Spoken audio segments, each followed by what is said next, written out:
All right. I think we're going to start. So good to see everybody again. Just want to start out today with some updates and a couple of quick questions. First, you may have noticed, I think I emailed everybody, but just in case I'm losing it, which is very possible, that we are not doing a training in the summer. I just said to Lou, people are time off. It's it's like herding cats in the summer, so there will be no training in the summertime. Um, on the flip side, the intent is to reschedule it for October. However, I want to give all of you a heads up that I have proposed to Lou, starting in the fall, we do something a little different.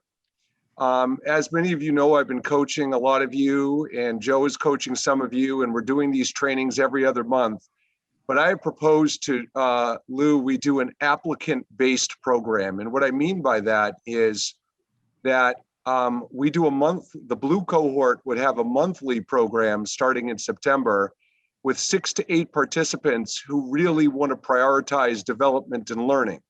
As you guys know, that most of the trainings we've done over the course of the year, I pick topics based on what I see are some of the key issues going on in the organization.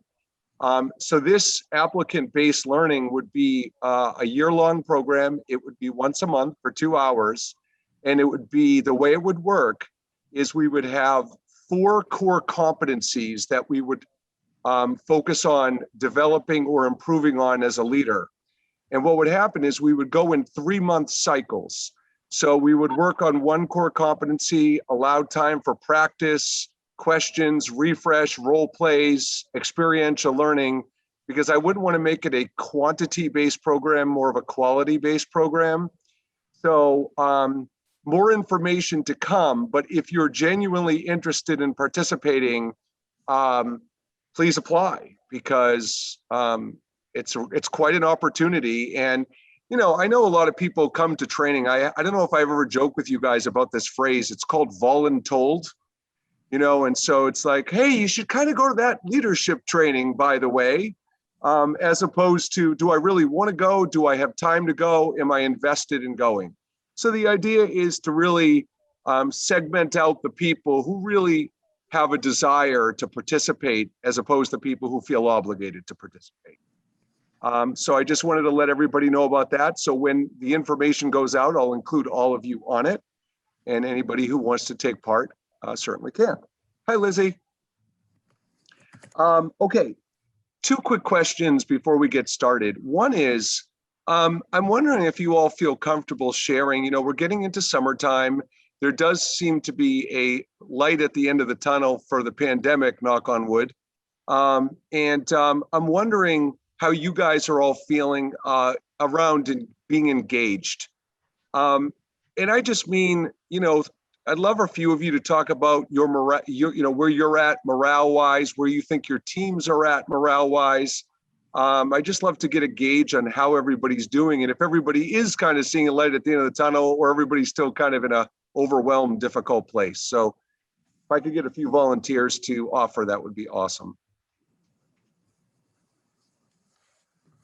I don't mind starting, even though I'm kind of new to this. So I'm part of the school-based health center team, and our last day of school is on Tuesday, and then our providers go out for a couple of weeks of vacation. And most of our providers have been working for the last 15 months straight, including myself.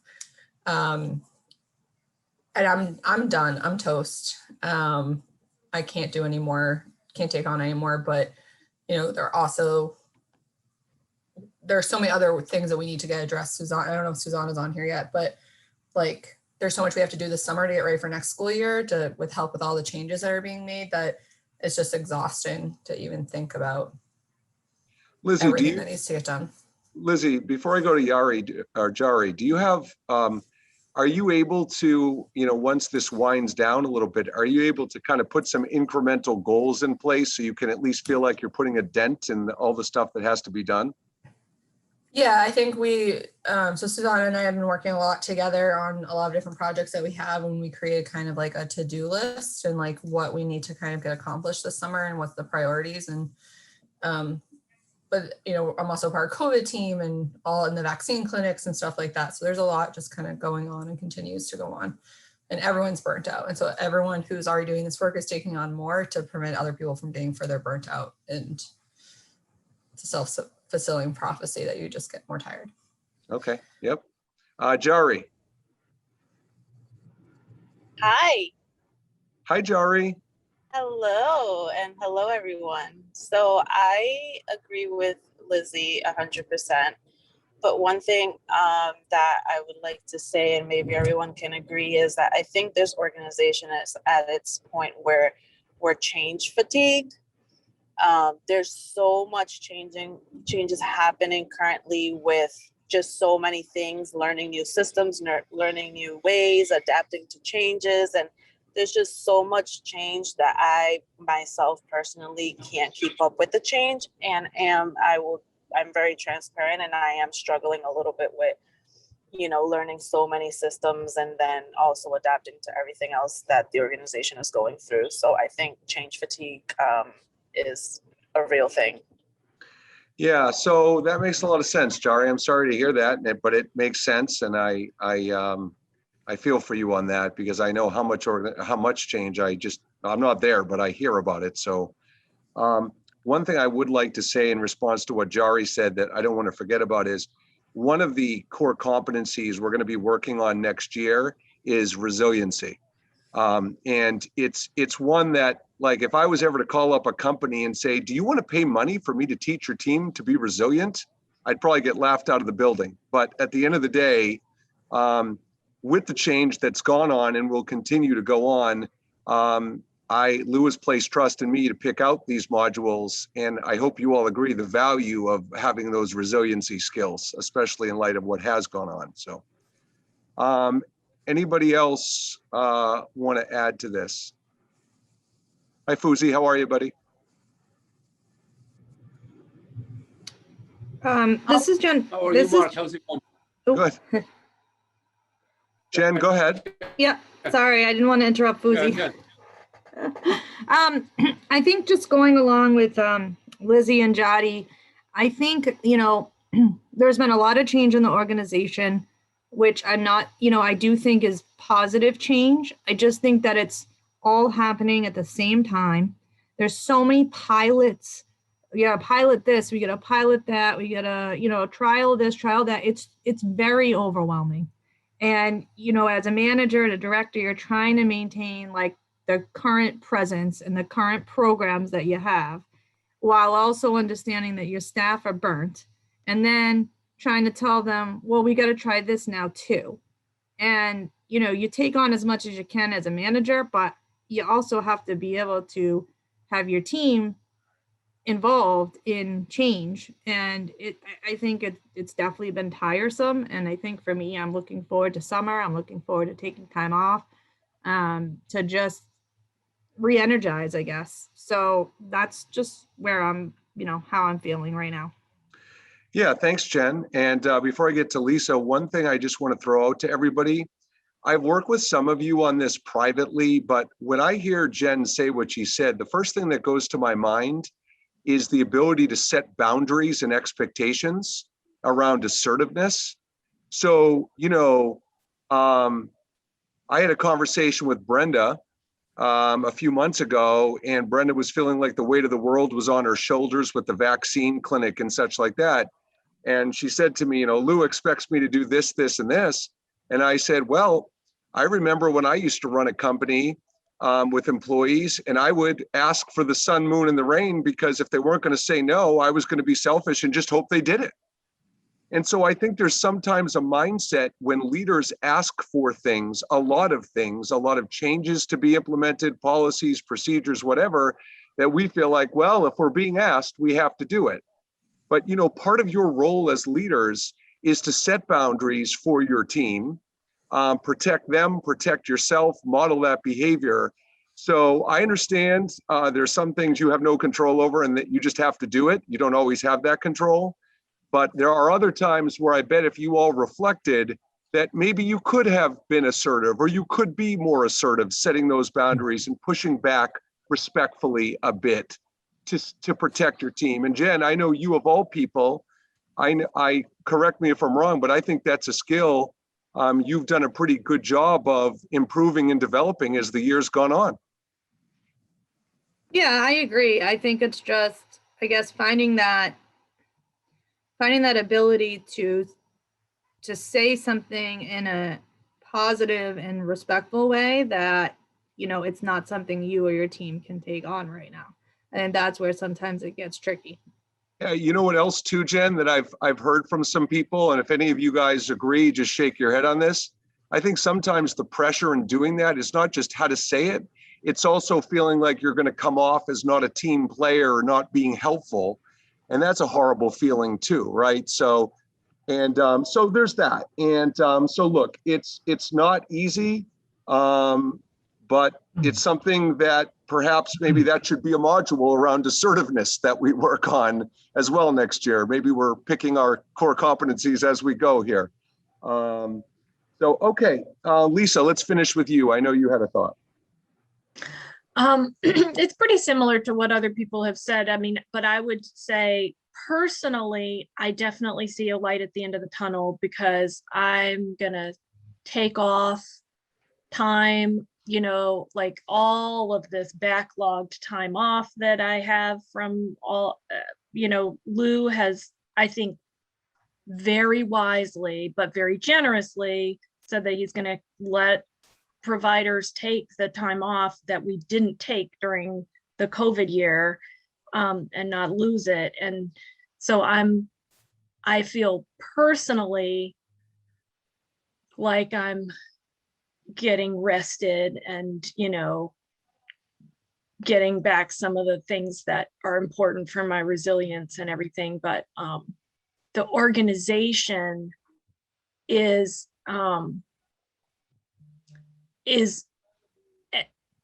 as difficult to navigate as ever, and you know, in many ways feels just as overwhelming as it did last year. And the disconnect, you know, one of the nice things about 2020 was that everybody in the world knew that our health center was under stress. They didn't know the severity of the stress that we went through in October, November, but everybody, you know, they were like bringing in lunch. We were healthcare heroes. It was like everybody's rallying together.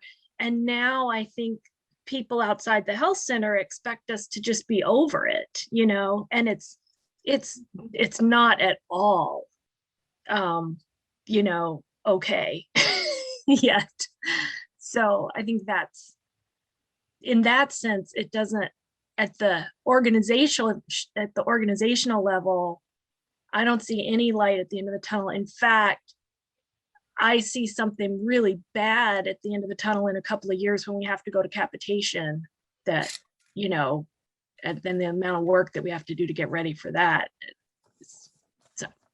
Well, one day at a time, but I hear you. And I also understand where you're coming from. And I guess, you know, I'll leave you guys with one thought.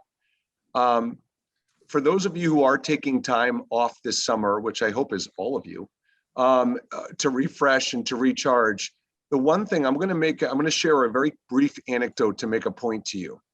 I'm working with a CEO, not Lou, and she said she's about to hire an executive assistant. And she said to me last week, she said, "Oh, it's going to be so great once I have an executive assistant. I'm going to have so much more time for work-life balance." And I said, "I don't believe you." I said, "As a matter of fact, I think you're just going to fill your newfound time with other work. So I actually don't think you're going to change your behavior at all." So here's my point. As you guys take this time off this summer, it's one thing to refresh and recharge. It's another thing to reflect on when you come back, what you'd like to do differently that you're in control of, right? Because the things you can't be in control of, whatever. So think about what are some habits I've built in the last several months that when I come back, I don't want to keep doing that. I want to change my approach.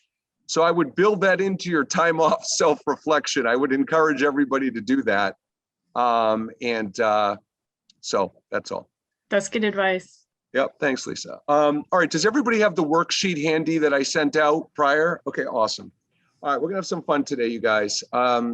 So, you know, The one thing I want to talk about is, for those of you who are new to these trainings, which is quite a few of you, haven't been on the last few months, the theme I promised everybody at the beginning of the year when we did this is that virtually everything I teach you, you can use with every relationship in your life. Like, this is not just how to manage your team. This is how to manage all relationships. And so what we're talking about is a concept called motivational interviewing. And we started this a couple of months ago. And I just wanted to take 5 minutes to do a quick refresh, and then we're going to get into it. So if anybody's feeling comfortable being vulnerable, will you just raise your hand if you're not familiar with the concept of motivational interviewing? Because if not, I want to level set it for everybody so no one feels behind.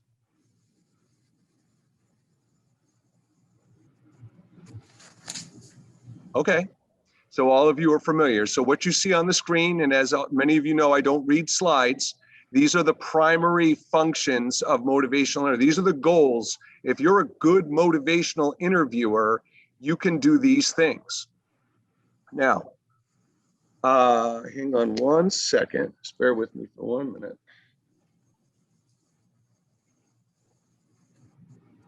So, you know, one thing I want you all to think about as you go to motivational interviewing is what the hierarchy of motivation is. So Karen, let's put the newbie right on the dot here. So Karen, tell me something. When you're trying to get someone motivated to change their habits, their behavior, their performance, anything, what do you have in your toolbox to say, well, I could do this or I could do this? There's two things we typically can use. Do you know where I'm going with that? I wouldn't say incentives. Yes, that's one. Rewards, incentives, absolutely. So that's one, right? Yep.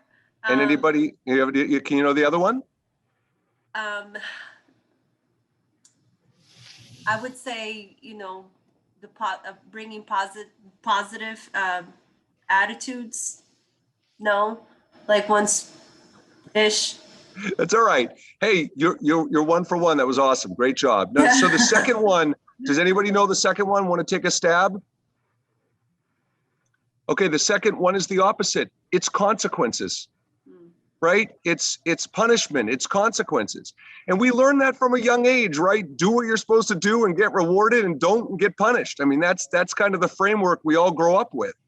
So that's what makes leadership really tough, because if you can't provide an incentive to someone and you really can't punish them, what do you have left to motivate somebody? So anybody want to take a stab at where I'm going with what the ultimate solution to motivate someone? Because this is what motivational interviewing is really all about, this third option. Well, it's like the person's own goals. Exactly. Right. So we want to help a person recognize why they think it would be worthwhile, why they think it would be beneficial. We want to help them uncover that information without telling them why they should be motivated. You know, and so that's what motivational interviewing is all about. And there's 3 phrases, you guys, that are really, actually, I have to say something funny. I'm trying to be more mindful about not saying you guys, because I'm catching myself doing that in training. So I'm just calling out that I'm mindful of that. So let's try this again. Here are 3 phrases I want you all to be mindful of. I think someone's trying to get in. Hold on a second. Oh, yeah, here we go. Okay. So here are 3 phrases I want you all to be mindful of that are great top of mind things for motivational interviewing. Motivational interviewing is successful when you use autonomy, not authority, right? You are not a good motivational interviewer if you tend to use your authority to motivate someone. You want to give the person autonomy and empower them. One is collaboration, not confrontation. You want people to feel like it's collaborative and not that, again, you're using your authority to confront them. And I'll tell you what I feel is the most important of all: exploration and not explanation, right? You're helping people explore, you're exploring for them what those motivators may be. Okay, so those are some important concepts. Now, what you see on the screen right now, I've done this in previous trainings. Here are your communication ingredients. You are an effective communicator if you pull these things off. So if Heather Olson is coaching someone on her team to change a habit or behavior, and Heather has the initial conversation and the person doesn't change the habit or behavior, it doesn't mean Heather did a poor job, right? Because Heather can't control other people's thoughts and actions. But if I was watching Heather in the background, and when she was trying to motivate, she did these 4 things: great word choice, good tone, excellent listening skills, and good body language, then that's the template, her foundational template to be a good communicator. Okay, so I just wanted to go over those things. Now, let's go to the worksheet, you guys. You all, damn it. All right, so so here we go, the motivational challenge. So I asked you guys you all in the email to pick something that you have as a motivational challenge with someone on your team. So who wants to be the guinea pig? We'll use your challenge. Hey, you get to solve a problem at least. So who wants to pick something? Sure, I can do it. All right, great. Let me start my video. I'm sorry. Here you go. Yeah. You can hear me? Yeah. We can. And it's Oh. is it so I want to confirm, is it Quang? Yes, Kwang. Okay, Quang. Okay, great. Okay, Quang, go ahead. Before we start, I have a question for you, Mark. You said something about saying you guys, you all. What was your hang up on that? Why was that? Why was what? Why is your hang up on saying you guys or you all? Because guys implies male gender, and I wouldn't want it would almost be like, Quang, if I said you gals. Like, think of how the guys would feel if I said you gals. It would feel kind of inappropriate and uncomfortable. So that's why I'm trying to be more mindful to be inclusive. So you say you all. Correct. Or maybe just say you. How's that? Well, you applies an individual, not a group, though. Okay. So anyway, it's just something that's important to me as a trainer and as a coach, to be inclusive. So that's all. But thank you for asking that. So does anybody have a specific challenge you want to work through and use this worksheet to solve? Hi, Heidi. You're all so bashful today, huh? Okay. I'll do it if nobody else wants to. Okay, great. Lisa, go ahead.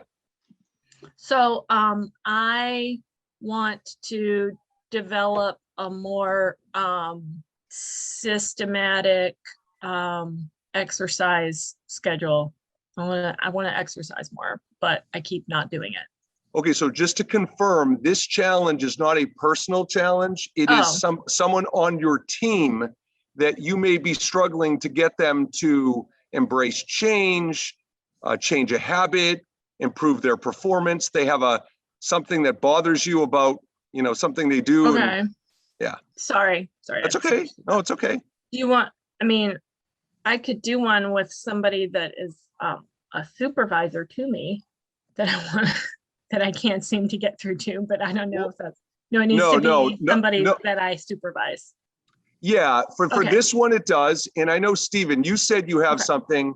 And Stephen, I appreciate you being vulnerable, because I know you had emailed me yesterday. So thank you for sharing. So go ahead, please share with the group. Oh, yeah. Can you guys hear me? My headset's been being a little weird. But Stephen, just make sure this is about someone on your team, not you, right? Oh, okay. I was offering because I feel like half this group could have used me as an example because they're trying to get reports from me and stuff. And I definitely don't do a good job of making people feel like a priority. So I wasn't sure if you wanted to flip it on me. No, so let's let's do just that, Stephen. So the example we'll use is that someone is not sending you timely responses to emails or requests or anything like that. And suffice it to say, it's happened enough where you're annoyed. So what we're about to go through in this exercise, everybody, is something I call the first step in conversational intelligence, and it's called pre-brief.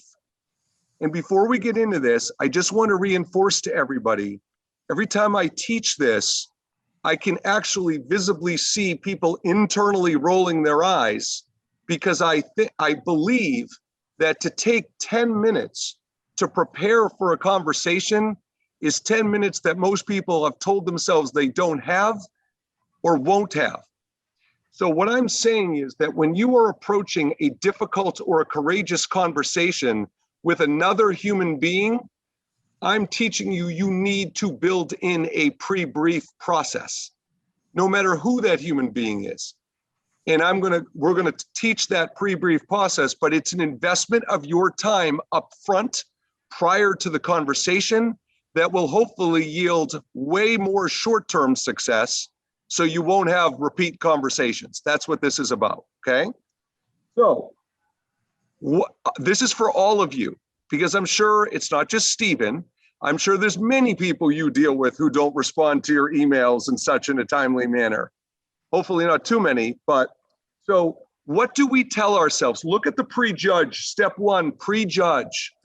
So what are the default reactions and assumptions we make when someone is unresponsive to us? Don't overthink it. What goes through your head when people don't respond? Not a priority. Not a priority. Heather? I was gonna say the same thing, that they don't care about my work or what I need. Yep. Anybody have, those are great. One more? Oh, Disengaged? Sorry. Go ahead, guy. I don't No, know. Kwon, go ahead. Lita said disengage. What did you have? I think like the first thing, like you will be tempted to go into the negativity and say, oh, they're not interested, and then don't go there. Just give them another chance. You know, maybe sometimes just try to rephrase what you just said, but don't try not to be tempted to go to the negativity zone. You know, and then that could ruin, you know, the whole conversation. So Kwon, I have a comment and a question. So the comment is, it seems so easy. Like, can you imagine if it was just as easy as don't get tempted to go to the negativity zone, how much happier the world would be? But see, the problem is people are so used to being frustrated and disappointed and having their expectations not met and being let down, that in that instant moment when you get let down again, your reaction is to default to the negative. So you'll notice on the worksheet, there's a second level to this number one, and it's be curious, what are the real reasons? And that's what Kwong's talking about. Don't go to the negativity zone. Think of what the other reasons could be. So let's pretend we were all emotionally intelligent enough in those moments to not go to the negative and say, wait a minute, Stephen's a good guy. I've talked to him lots of times. I don't think he's sitting there saying, I'm gonna just ignore Joanne or Heidi or someone like that. So that's not who Stephen is. So what else could it be, everybody? What would be the curious reasons we'd come up with? Heather? I have tons. Oh, He's overloaded. He has too much on his plate. Overloaded. Okay, Karen, what else? well, I was gonna say that, and it's not really just about overloading, but it's also about not having enough support. You know, the demand for him. He's that one guy, that one person that needs to deal with all this report requests coming in from the entire organization. Okay. And I think to go on that too is like, when you find someone who's good at what they do, you just keep automatically going back to them. So it becomes a more insulated group of people that can get stuff done. And then you automatically turn back to those same people. And then it creates this ongoing, like, never ending cycle. Yeah, And that's I could one of go, the you know, issues. like, sorry, Karen, go ahead. No, go ahead. I can go Okay, next. you know, I say, let's say you talk to somebody, you start initiate a conversation, and they just like you said, they're not responsive. Maybe they're having a bad moment. Maybe something just happened to them 5 minutes ago. So maybe I say, you know, I get back to you later, maybe in 15 minutes, or maybe another day. You know, 5 minutes later, and then just give people the benefit of the doubt a little bit, instead of going to these all guide assessment that is so negative. Well, Kwang, the challenge there is, I think most of the people on this call, and if anybody disagrees with me, please tell me, I think that there's a middle step when people are becoming unresponsive, and that's exactly what Kwang just did, at least acknowledging the request and saying, hey, I'll get back to you in such and such a time. Unfortunately, that step is being missed in many cases, so there's total ignoring happening. So, however, they could have something going on. That's true. Karen, go ahead. So the other thing that we into the benefit of the situation, right?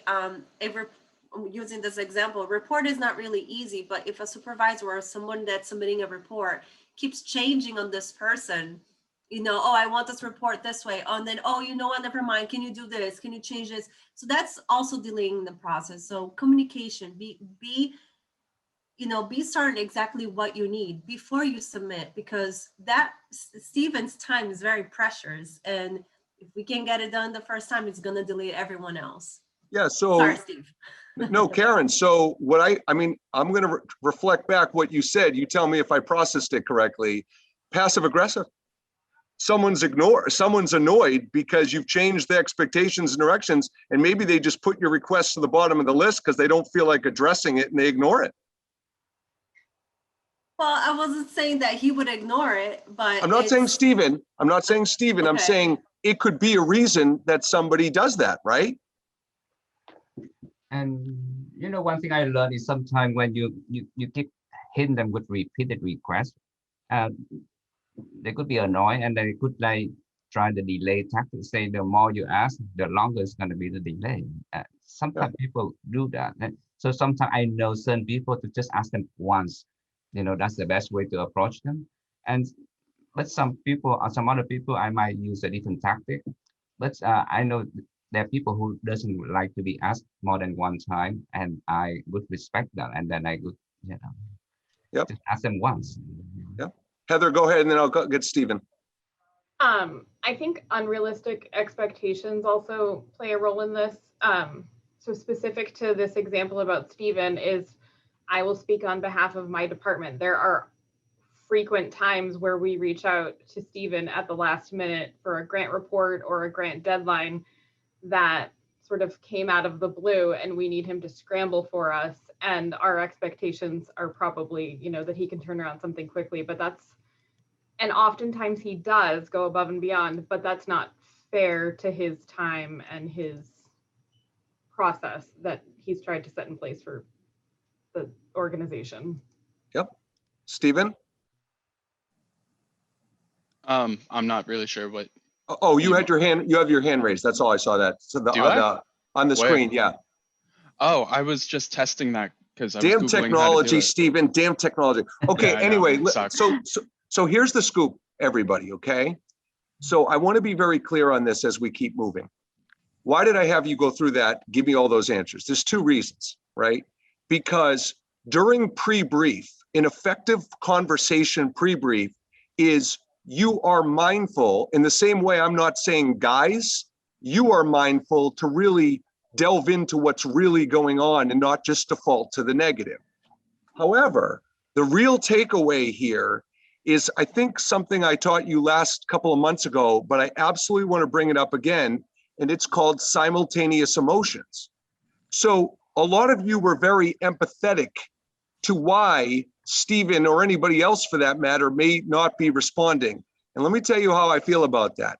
I would like you to be empathetic, and I would like you to hold Stephen accountable, right? Simultaneous emotions is being empathetic and kind, and also holding them accountable and having an assertive conversation. So Heather could do that with Stephen. Heather was accountable and owned that she doesn't give Stephen a lot of time sometimes. And so Stephen isn't always responsive. So Heather could have a courageous conversation with Stephen around, hey, I just wanted to talk with you because I don't always get timely responses. And I know I also don't give you a lot of heads up. And that's what I mean about simultaneous emotions. We don't have to just do one of those two. We should do both. we should hold our peers accountable. So does that make sense to everybody? That's a really important concept, right? So don't give you a lot of time to do it, and you're not responding. And I wouldn't say it that way, but you all get my point. Okay, so simultaneous emotions, remember that as we go along. Okay, so now part one of debrief, we're starting to draw some potential conclusions to why. Sorry, I just have a quick question from the comment you just made. Sure. So to Stephen's defense, right? I've been asking him for reports since January, but who's counting? That's great. Right. And I know it's not personal. I absolutely, because every single meeting that I am in, it's like, oh, everybody stop what they're doing. Let's send Stephen an email. And now this is another report and it's another report. So to his defense, where's the reality in like being realistic? Because now other things are priority. Yeah, that's a great question, Lily. And by the way, hi, Lily. Hi, Mark. So anyway, it's a great question. And what we're talking about is, here's what I believe Stephen's responsibility is, that it sounds like he may not be doing. And this isn't just about Stephen, it goes for anybody. If you've been asking for those reports since January, then Stephen needs to set some expectations. Stephen needs to communicate with you and say, listen, Lily, I gotta tell you, with my workload, realistically, this isn't even going to happen in the next few months. Now, I don't have the right support for someone else to do it. You can look into someone else to do it if that even is a possibility. But the bottom line, Lily, that's where Stephen has to set expectations. And that's what I mean about accountability, empathy and accountability. You can't just hide behind you're busy. Said this before. You know, part of why, you know, none of you guys said this, or none of you all said this, but part of it is time management and prioritization. So maybe Stephen, because he's overloaded, isn't doing a good job prioritizing and time management. Maybe. But no, that's definitely. Where, yeah. So but, then that's where, go ahead, to Stephen, that go point ahead. though, like one of the things I face, like I'm super hesitant and even kind of a jerk about not giving people estimated times for things, because every time I do it, I can't meet it because somebody else tries to cut in with something that's more pressing and a bigger priority. Everybody feels like they're the top priority, especially at the C level. The C level, I'm going to be honest, they suck at communicating what projects are going on, and they don't understand that they share bottlenecks, especially with reports, because there's two of us, me and Lawrence. But then there's also bottlenecks with other things, especially IT related, and everyone wants their project done now because it's the most important thing for the patients or for revenue. And So Steve, go ahead. That lack of kind of transparency there funnels down to me. And so I'll tell Lily, yeah, I think next week I'm freeing up. And then one of the C levels comes crashing in with hell on earth, and they need something right away that's a huge ask, and suddenly I'm pushing Lily's project back again, and then the next week it happens again. And so like, I know part of that is me pushing back on C levels, which I've started to do, but well, so I have a couple of things. It sucks. So I have a couple of things to say about this. The first thing I'm going to say, I bet a lot of you will chuckle about if you have kids. So I've never been a fan as a parent of the response to a child's request, we'll see. As a matter of fact, I would bet if we kept track in the history of parenting, every time a parent said, we'll see to a child, I bet 90% of the time it didn't happen. Because we'll see is just an excuse to avoid telling a child no. Okay, so here's where I'm going with that, right? I think that Stephen's basically feeling snake bitten because he doesn't want to be held to an expectation or a standard if he doesn't feel confident he can meet it. So his we'll see is just not setting the expectation or the timeline at all. Now, with that said, this goes to Stephen's high level prioritization, because what happens is for Stephen to really be able to give Lily an accurate timeline, Stephen would have to take a step back and really come up with some structure around how he manages his projects and do it at more of a high level so he can build in those interruptions and those fire drills he has to deal with and stuff. So that's where the problem is, Stephen. The answer isn't. Now you could say to Lily, there is an alternative. You could say to Lily, look, Lily, based on how my schedule's been over the last month and the trends that are developing, honestly, this is easily 2 to 4 months out.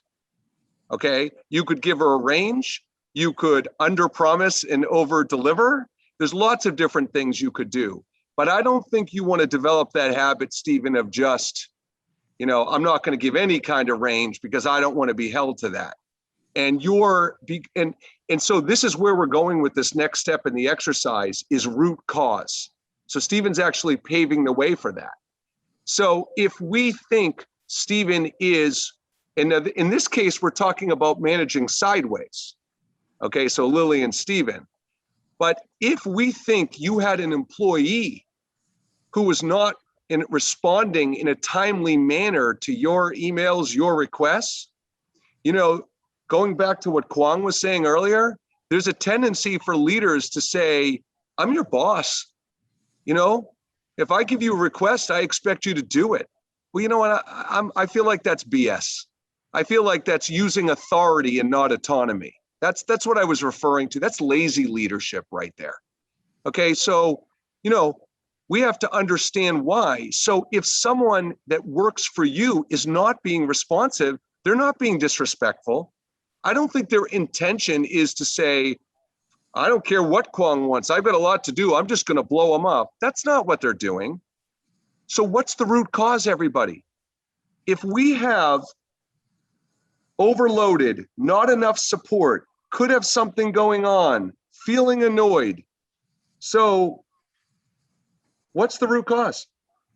Anybody want to take a stab at that? Yes, Mark. Yes. This is Fuzi. Hey, Fuzi.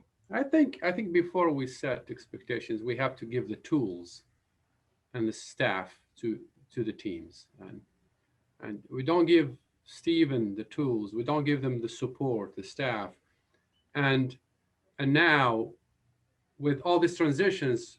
If we have new management, they need numbers, they need reports before they start their missions. That's fine, but it's like offer and demand.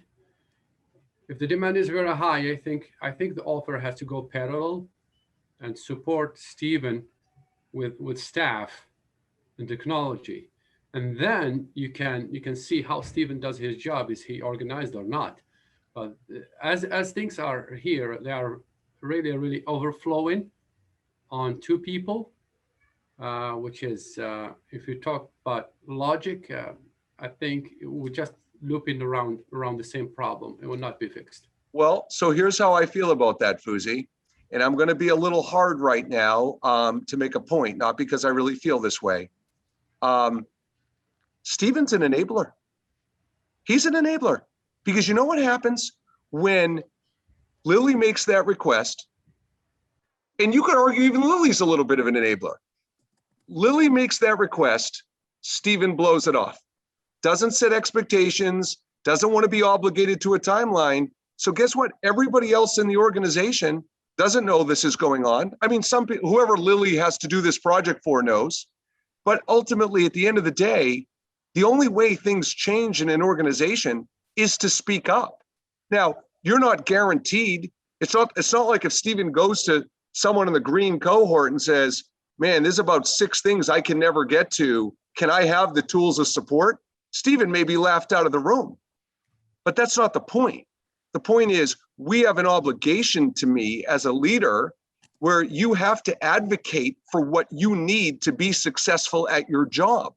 And the problem, Fuzi, is many leaders, especially at the level of leadership you all are at, don't do it or stop doing it because they give up. And they've tried and it hasn't worked. And so, go ahead. I'm sorry to interrupt. Yeah, let me just finish, Kwong, let me just finish this point and then you can. And please. So what we're at, Fuzi, again, is we're back to that assertiveness. Yeah, he doesn't have the tools in staff. You're right. Well, I'm assuming you're right. I don't know, but he doesn't have the tools in staff. So Stephen, in my opinion, everybody, and I've said this to many of you in coaching, the second you give up, the second you say to yourself, you know what? Why bother? I'm not going to ask so-and-so in the green cohort because I've asked 3 other times and they don't listen. I would argue that the 3 times you've asked in the past, perhaps the reason why they didn't listen is because you weren't very motivational or influential. Maybe you didn't establish enough of an urgency to convince them to give you what you want. It could be on you. Could. So these issues are not cut and dry. We know this. There's a lot goes to it. If there's an enablement piece, there's did you motivate and influence effectively? I mean, I'm working right now with Julie Nason and Brenda to get behavioral health a better seat at the table. Julie's putting a lot of time in to put really constructive and effective arguments to get behavioral health some more love and respect. Because Julie had the self-awareness to know, she's like, I don't know if I can present this in a way where they're going to get it. Does that make sense to everybody? That's a leadership skill. We're talking about executive presence. We're talking about the ability to motivate and influence others, which is about as hard as it gets. So yeah, Fuzi, you're right. The tools and the staff are part of this, but there's also the enablement piece. There's also the self-advocacy piece, and there's also the motivational and influential piece. Fair? Okay. Who are you putting the self-advocacy on? Was that on the report requester or the person delivering that's delayed? That's actually, Stephen, that's an awesome question, and I'll tell you why. Because I think it's could be on both. Because Stephen, in your case, if you don't feel like you're to deliver and support the people that you personally need to support, you need to bring that to someone's attention and say, listen, I'm not able to do A, B, C, and D. And if the person in the green cohort says, yeah, I hear you, that's unfortunate, and that's where we're at, okay. But Lily also has to make a decision. And we all know, I hope we all agree on this. I don't know if we all agree on this, that there's got to be an etiquette to me in managing sideways, that if Lily is not happy with Stephen blowing her off, and I'm being mean, I know you're not blowing her off, but if Lily isn't happy with that, then the first thing Lily should do is have a heart-to-heart conversation with Stephen that involves pre-brief and motivational interviewing, believe it or not. And then if at the end of the conversation, Stephen says, Lily, honestly, there's nothing I can do. And I appreciate you coming to me. And you know what I would say if I was Lily? I would say, okay, well, do you mind if I bring it to my superior's attention? Because I'd like to make an effort to see if we can get help on this myself. And I think as long as Lily goes to Stephen first with respect and etiquette, and as long as she gives Stephen the heads up that she's going to explore another option, I think it's okay. I have a question or a comment. Sure. So I think personally from this and just from communication in the health center, a lot of it comes from leadership. I feel like leadership is the problem. You can't say no to them. It's like, you know, there's always reasons. So I guess my question is, I probably do better with communicating or setting boundaries with sideways or below me, but it's leadership where they have all these great ideas, and I'm not saying it's not a great idea, but the timing is not right, or we don't have enough staff, or it's just not realistic. How do you set that boundary when it's leadership? Yep, I'll tell you how I do it, Lily. And I can tell you this, what I'm about to teach you all on this works 90% of the time, not 100, maybe 80, but no less than 80. When I used to report to somebody else and they would ask me, I need you to do this, I need you to do that. The first thing I became mindful of is when they ask me that, they have no idea what else I have going on in my world. Because they're being selfish, they're brain dumping at that point. They're just like, hey, I need you to do this, Lily, go ahead and do it.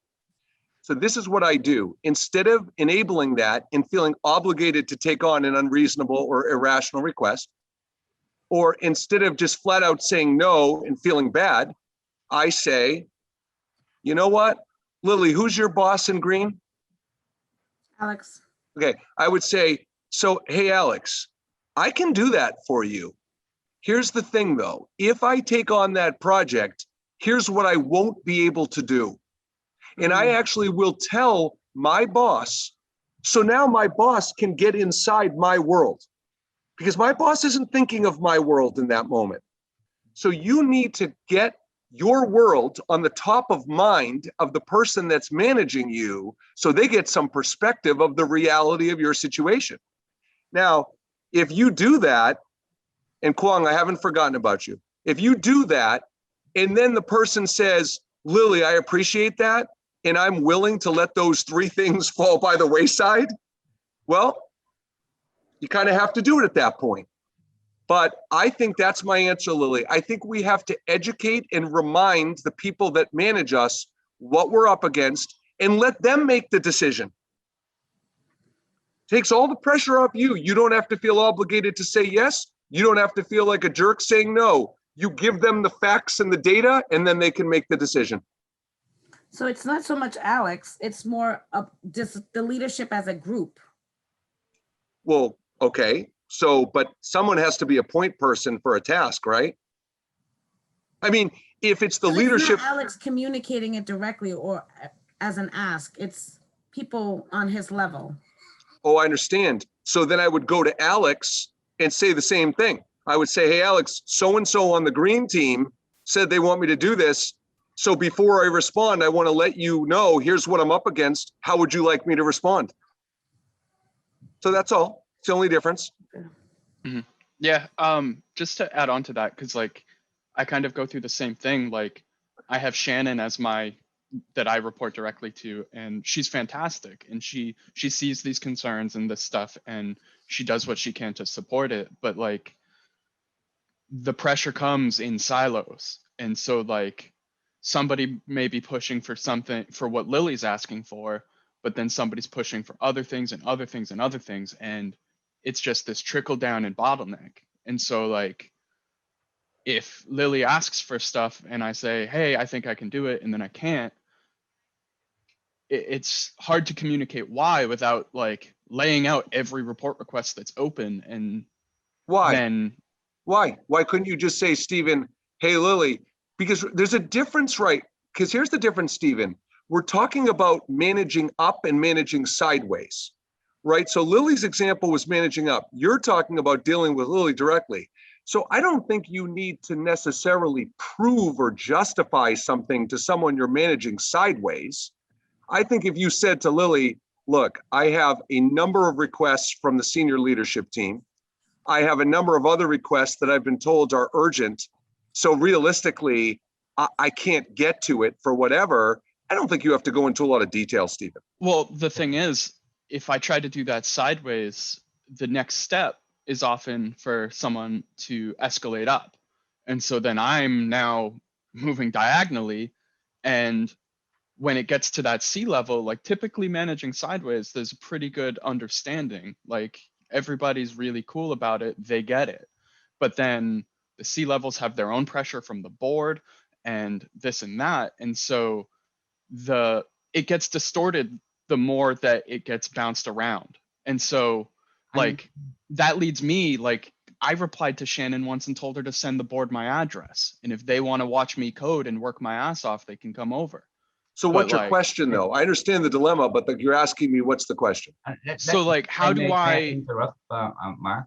Just a second. How do I make it clear, not just to Lily, but beyond Lily to the C levels, like, hey, I get that this is your priority, but you need to balance this out with your peers and manage sideways yourselves what the priorities are. Well, you do what you just said. You articulately communicate that. The thing I think you're saying though, Stephen, is that you don't have any control once you get to that point. So once you advocate to Lily and once you advocate to Shannon, there's nothing else you can do. If it continues to filter up the ladder at the board level, that you can't control that, but you have to make sure you do your part to set expectations. And then if no one listens to you or it's ignored, there's nothing you can do about that. But as long as you can look in the mirror, Stephen, when you go to bed at night and say, hey, I did what Mark said. You know, I communicated effectively to Lily, I communicated effectively to Shannon, and let the chips fall where they may, because I can't control it beyond that. Kwon, go ahead. Yeah, let's start with Stephen. When Stephen said like he couldn't respond to, let's say he couldn't respond to Lily because he was concerned that like my other project that take more priority will displace the expectation. But the thing is that he think like on the short term that kind of makes sense, but I think in the long term that could add more pressure to you because What would add more pressure, Kwon? not responding to Lily and in some way would add more pressure, in the long term. Sometimes let's say you see a request from Lily and you say that, this can wait for 3 to 6 months. And then you can respond, say, okay, it might take 3 to 6 months pending order, priority order, the unexpected task that might come my way during that time. You can do that, but I think Lily would appreciate that kind of response and then response, I would say. And Yeah.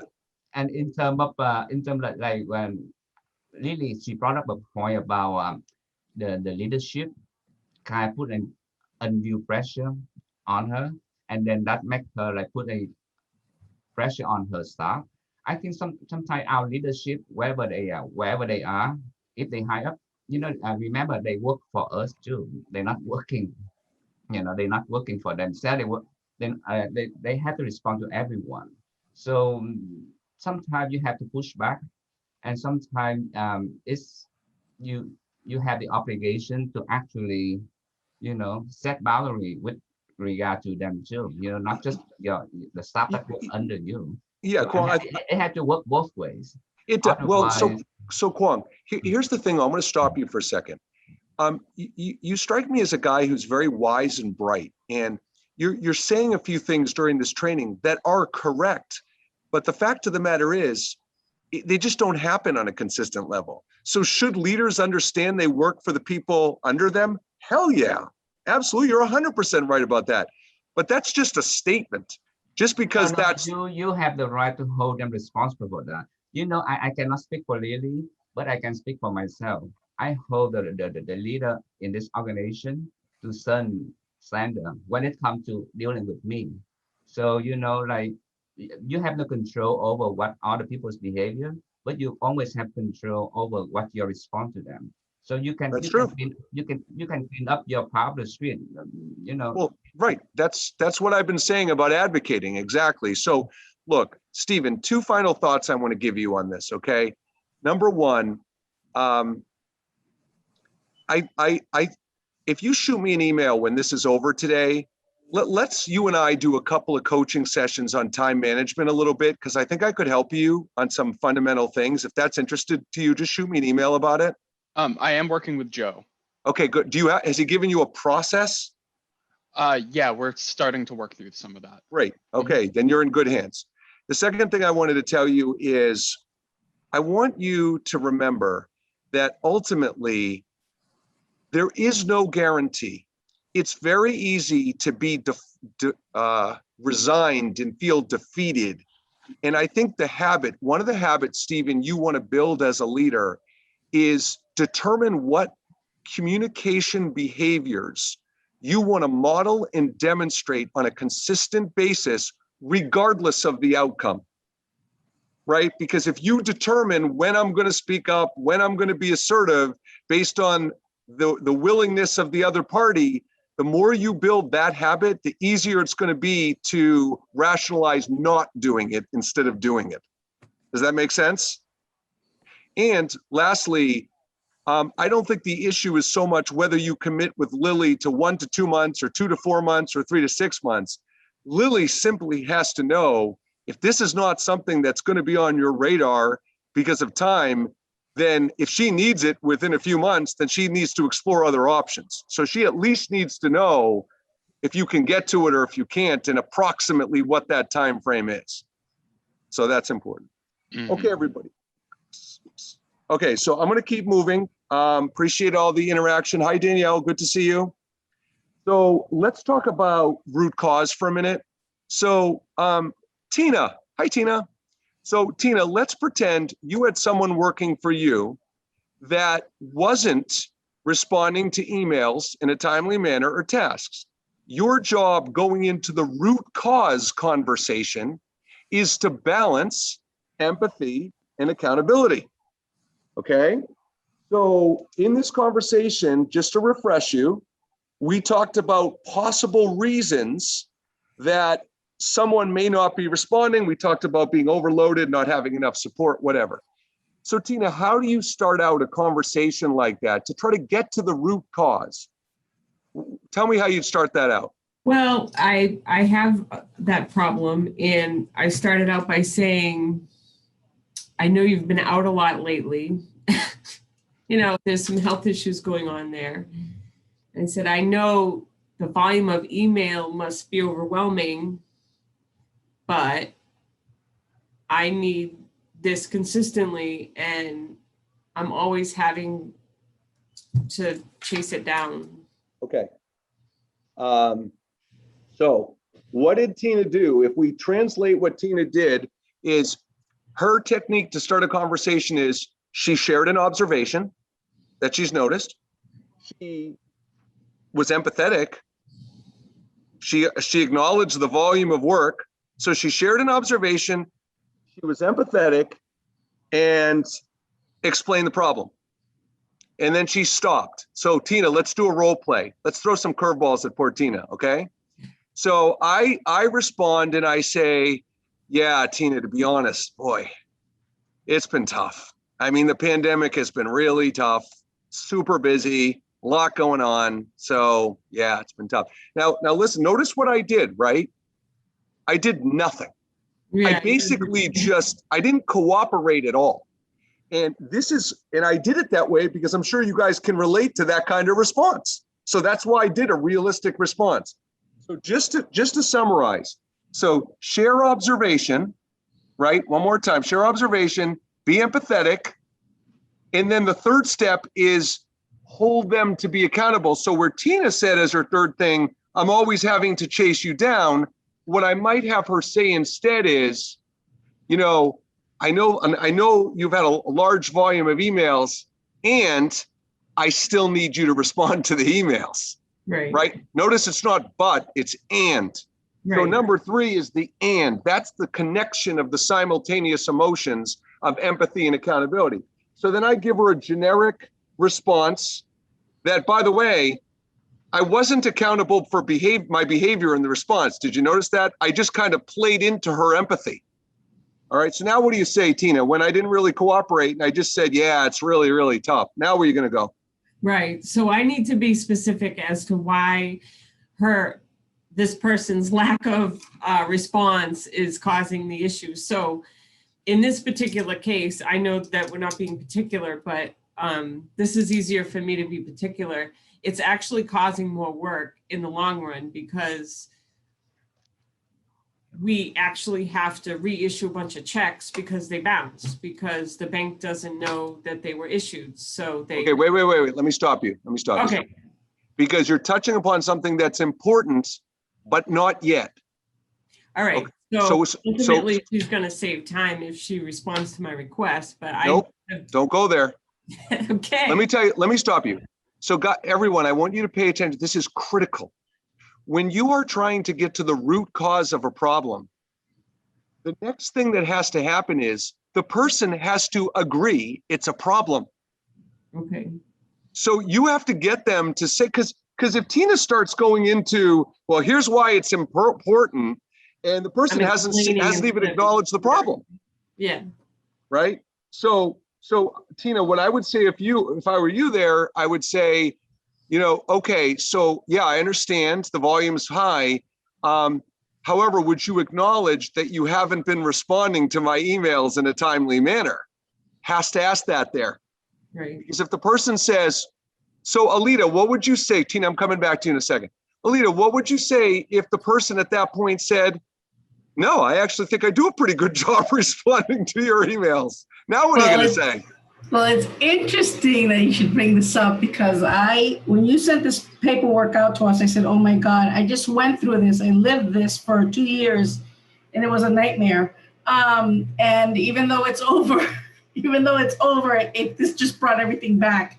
So I did have exactly this scenario where there was no acknowledgement. And, I had to, what I did was I posed the question as to, what do you feel are your obstacles? What, I was trying to be empathetic. So what obstacles do you feel you're meeting, or what, are there any reasons or anything, is there anything I need to be aware of that is impeding you from executing on these timelines or these things that need to happen?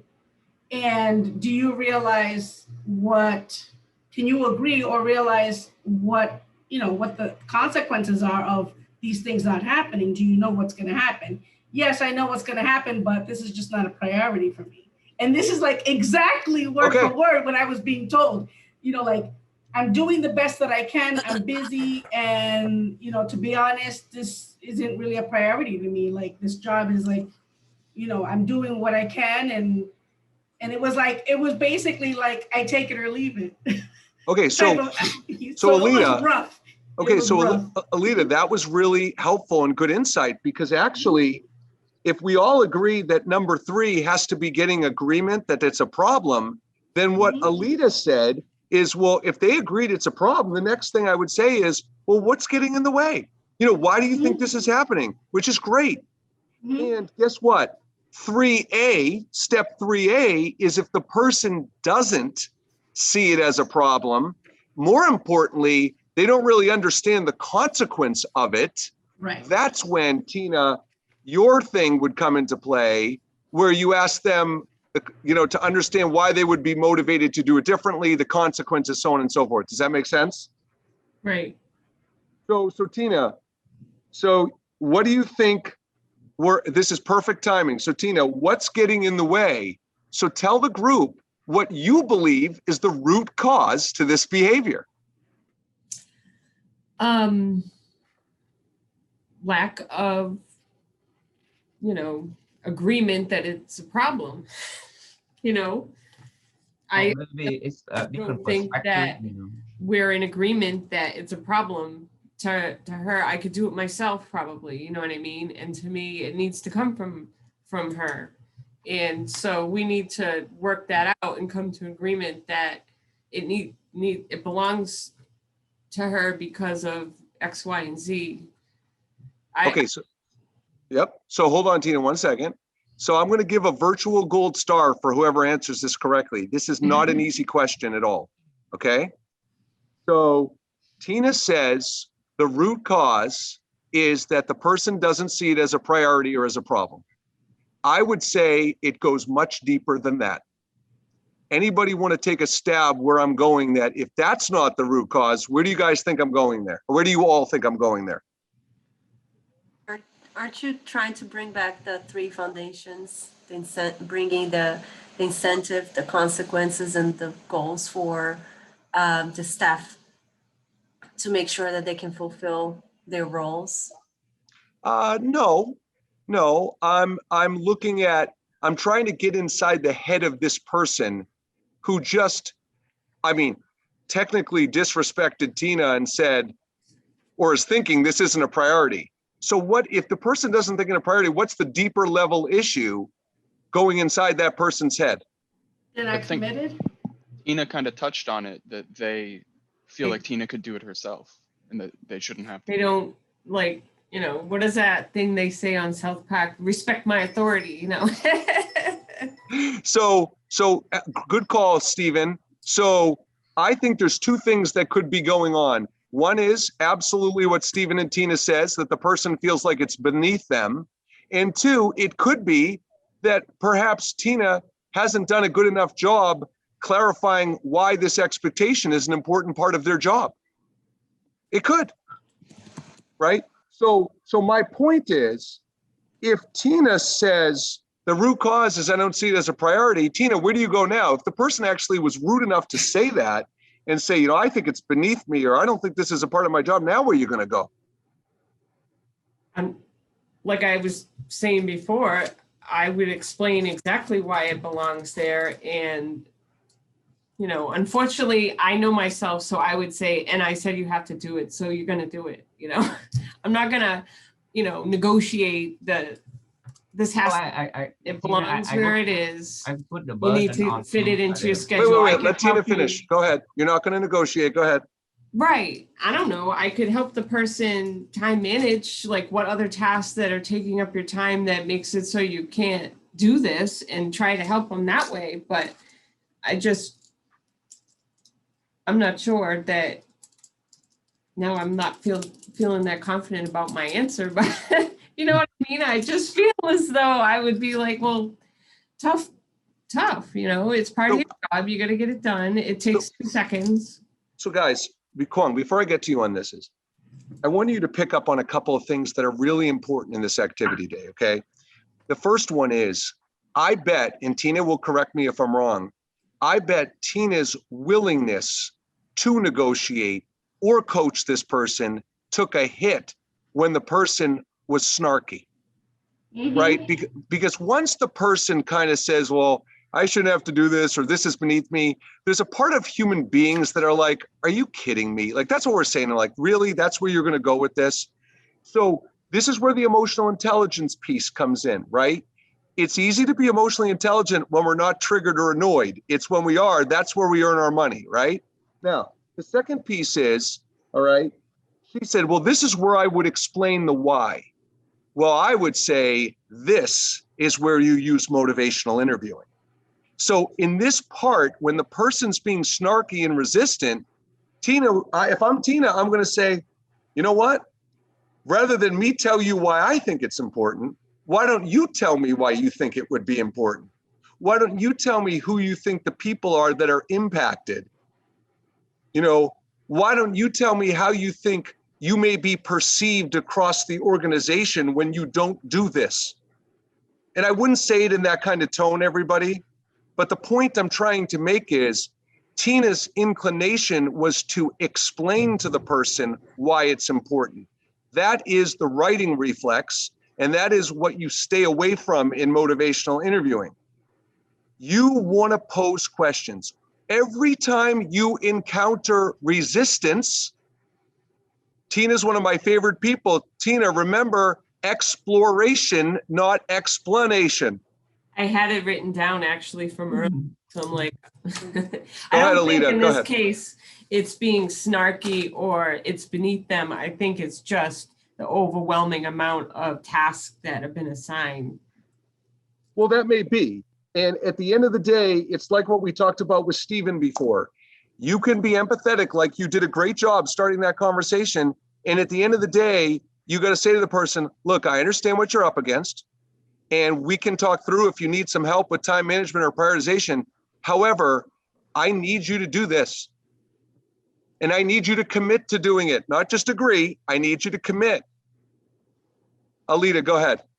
So I just wanted to, add on to that a little bit was, like in my situation, I sat down with them and I tried to collaborate and reviewed and revisited like the standard workflows and timelines and kind of like the goals of the department so that they didn't feel like I was, even though they were the one I was having the issue with, that they would understand that this was, across the board, right? A departmental goal, right? To work and to do standard work.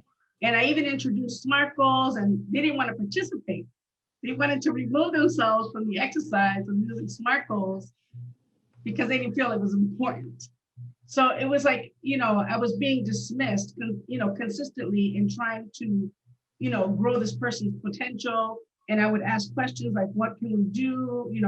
What exercises can we do to teach you better time management and organization of your work so that we can hit our targets? And it was that dismissiveness, like you were just describing, where it's like, I'm doing the job and what does it matter how I do it as long as it gets done? But the fact was that it wasn't getting done. And a lot of things that were really critical were falling through the cracks. So it's just, I just want to, I'm saying all that just to say that you can't make people care. And sometimes there are just folks that don't really care about what the work that they're responsible for. And it's really hard sometimes to deal with that, which was my situation. Yeah, Alita, I think that's actually a really good point. You can't make people care.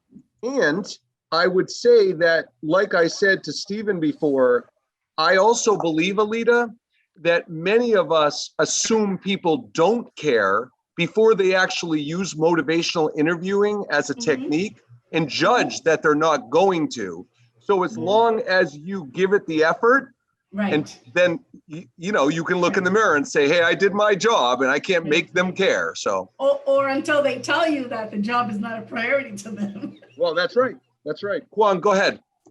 Yeah, like when Tina or even a leader met the resistance, I think a leader's approach was more, I think more conducive to cooperation. But I would stay away from the part that say I would help you manage your time, because that would be would be perceived as patronizing. So I would stay away from that.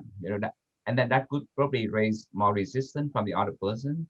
So I think when, but I think it's I asked somebody like Steve, let's say I put a request on it and then he put up a resistance. I could put the burden, the pressure, the burden on me to try to clarify, to explain to him why this is, to get it to his head, why this is important, and then why to get into his head and let him perceive it the way that I do. So I put the burden on me, the pressure, the burden on me to for more clarification. And Yeah, so look, everybody, I appreciate that, Kwong. Look, everybody, I'm going to go back to something I shared with you months ago. And that is, to me, whenever a company calls me or an organization calls me and say, we need help with leadership or sales or teamwork or culture or managing or whatever, I come back to the same thing I say several times a week. To be a good communicator, it takes 3 primary ingredients, and they're large ingredients. Number 1 is emotional intelligence. Tina could be the best motivational interviewer in the history of the world. And at the end of the day, if Tina can't recognize and respond effectively to her triggers and things that annoy and frustrate her, she's going to struggle. So emotional intelligence, self-awareness, self-control, motivation, empathy. The second ingredient is conversation intelligence. That's what we're doing today. Pre-brief, execution during the conversation, debrief after the conversation. And the third is generational intelligence. And that is your ability to adapt your leadership and communication style based on the person you're talking to. So it's a lot of work. It's a lot. I mean, we can sit there and say, well, I should have done that, or we should do this. But at the end of the day, if this isn't something you use and practice on a regular basis, it's hard. Even if you do it, it's hard. Okay. So let's get some closure because I want to get through the rest of this. So look, root cause, everybody. The question is, not the question. The big point is, if you're getting people on the same page, you've got to make sure they identify the problem the same way you do. They've identified the consequences of the problem the same way you do, and they're motivated to commit to doing it differently. Those are the big pieces that have to happen in that root cause conversation. And remember, before I go on to number 4, when I had you all come up with all those secondary reasons that someone may do this, it's important to have that in your head going into that conversation to verify if what you think is true is actually true. Anybody have any questions before we go to number 4? All right. Let's go to number 4, or number 3, maybe. Number 3. So let's look at number 3. You all can read number 3. Have they heard this concern from you before? And if so, what will you do differently this time to motivate them and address those concerns? So Danielle, if you have someone that works for you,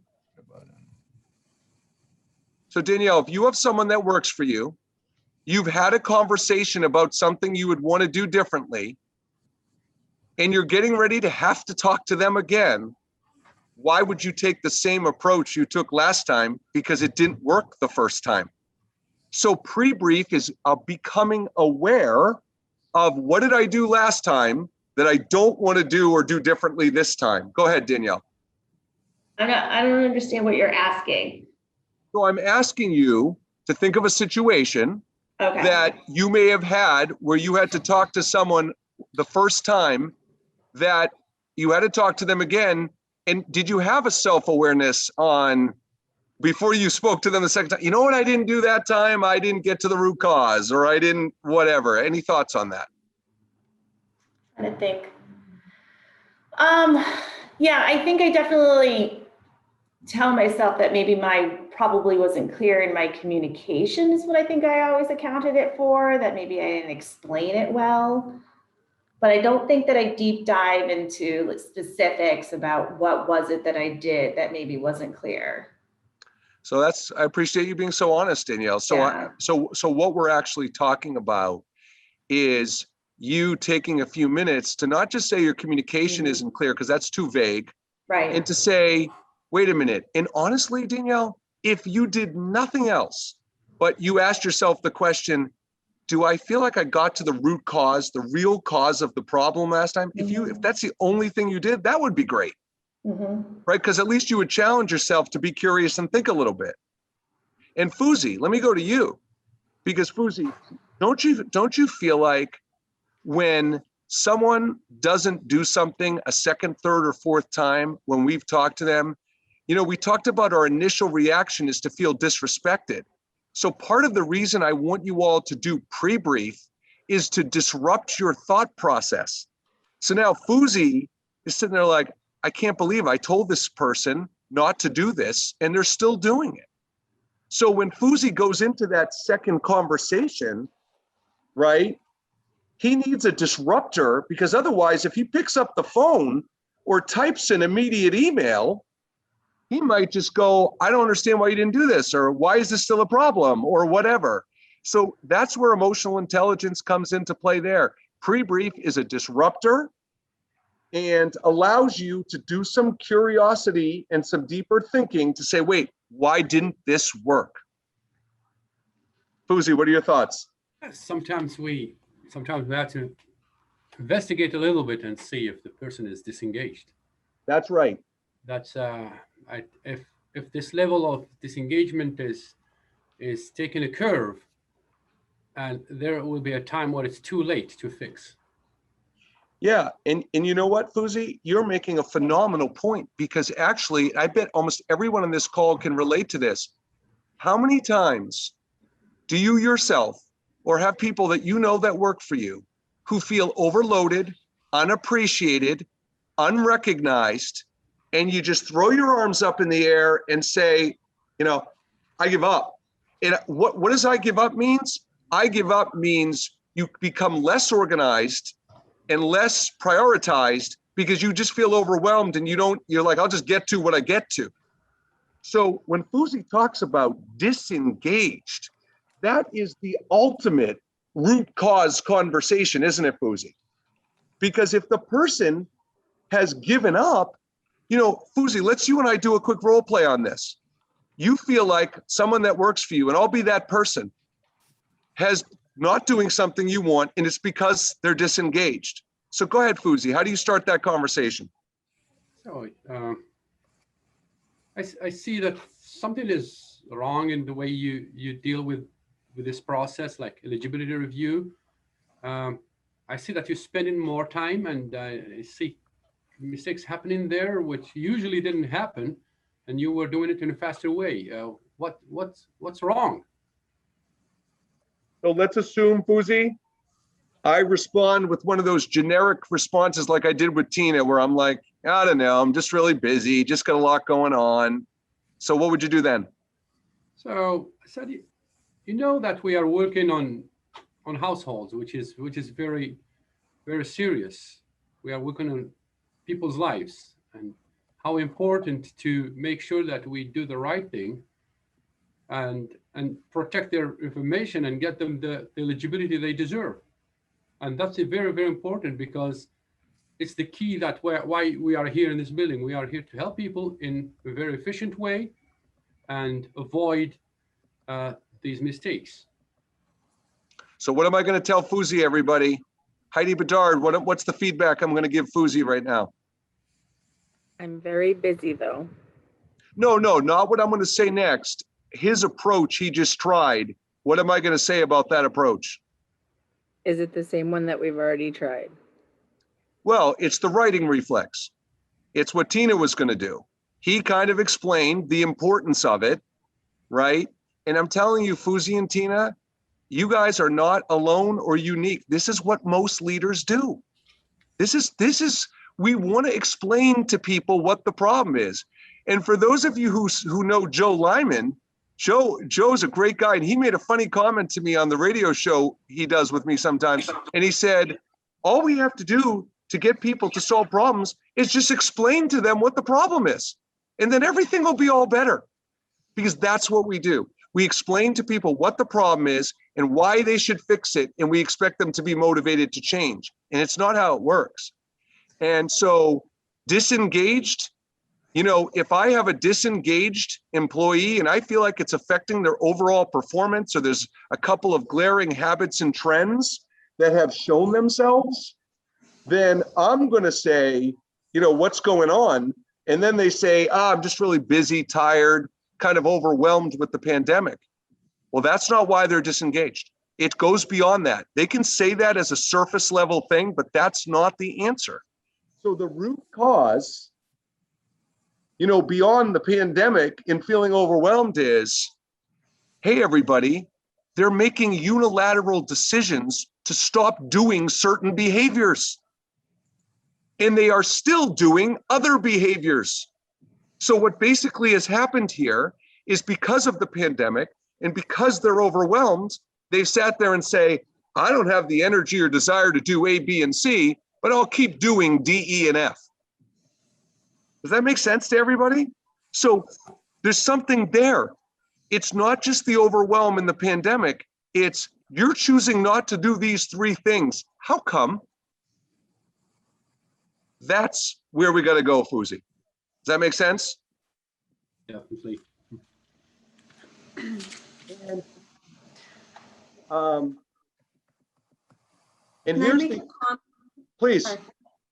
So I'm not sure if I do this, if this is the correct way. I mean, this is, I'm thrilled that this is my first time, you know, having this opportunity with you guys, with you all. Karen, are you having fun?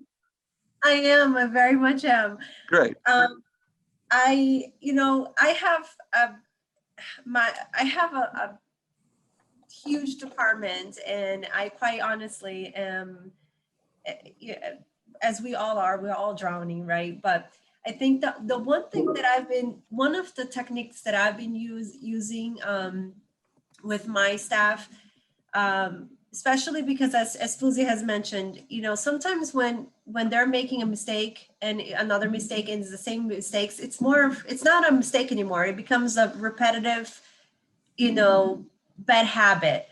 And so when I have to address something with a staff member, you know, and I'm providing them, you know, this is the mistakes, this is what's going on, this is what's important. Before I finish any of my time with this one-on-one with the staff or address any concern, I always say, alrighty, so just to recap, this is our plan, this is our goal, this is what we're gonna do. I'm gonna send you an email just to recap of everything that we talked about. And then I really do, because I've learned that, you know, when I have to take it to the next upper level, if a termination is needed, I need to do a timeline of everything. And so I just do a follow-up email. And unfortunately, if I see this mistake again, I go back to the email and says, this is what we talked about. This is what we discussed. And we're still having a problem. You know, I don't know if this is the right way, but it sure has helped me a lot. Well, I have a couple of things. First of all, before I even respond to Karen, I just need to share that when Karen was invited to training and coaching, she had the greatest reaction I have had all year. She totally pumped up my self-esteem. She was literally like, oh, this is awesome. I can't wait. I'm so excited. And I'm like, yay, that's awesome. So thanks for that, Karen. You're welcome. I really Karen, am. I actually think your process is outstanding. And I'll tell you why I'm saying that. I don't know how closely you all were listening to what the beginning of what Karen said, because that's where I'm going to start. When is a mistake not a mistake anymore? Like, right? Like, give me a break. And you know something? I created, Karen, a new category of by accident on purpose. And I have a third category called accidental negligence. And accidental negligence is what you're talking about. It's you don't get to keep saying it's a mistake. You don't get to keep saying I forgot and it's an accident. You don't get to keep doing that. It's not cool.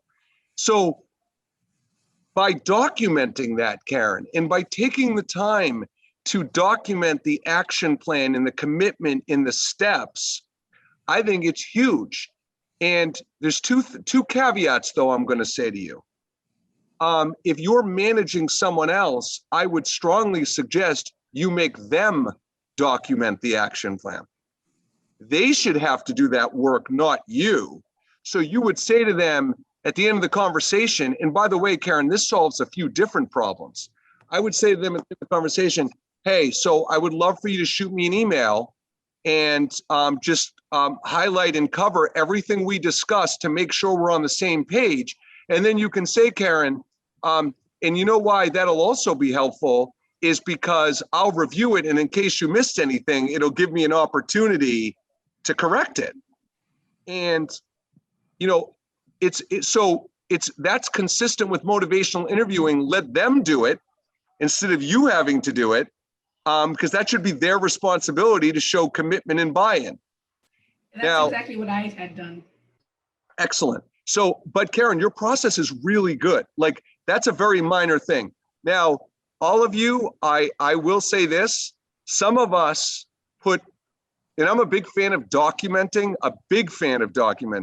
and some of us put too much stock in documenting, because I don't know how many times in my life I've documented something and the person's like, and the person still doesn't do it.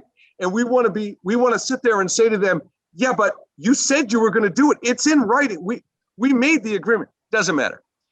For some people, it doesn't matter. However, I think Karen's process is excellent.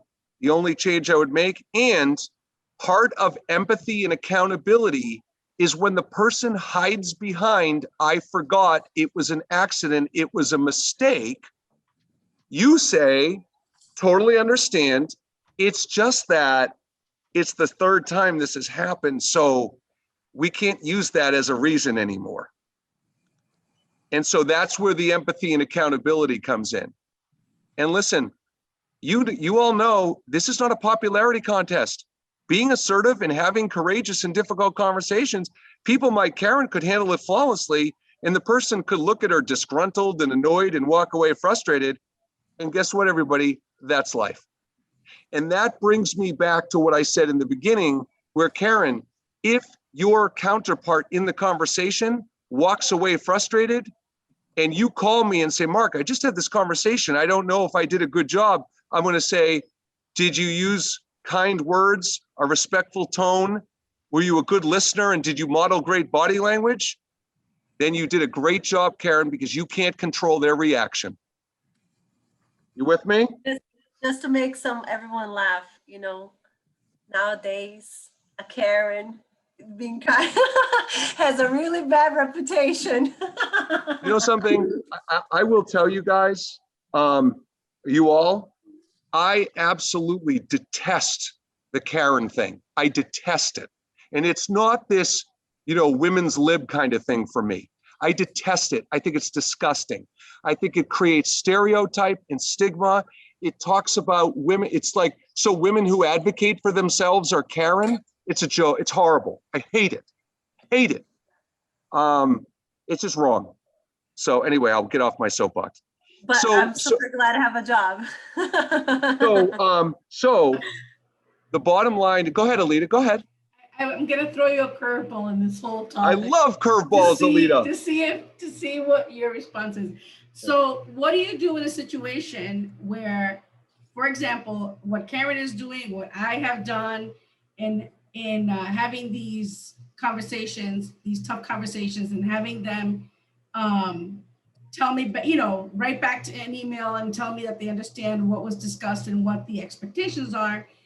that when you get to that third conversation, the same conversation about the same issues, because it's not changing, and you're starting that third conversation and the person is already coming to you, knows why you're calling them in the office, and then is already in that defensive mode and says to you as a manager, are you going to talk to me about that same thing again? Because I already told you what my answer was.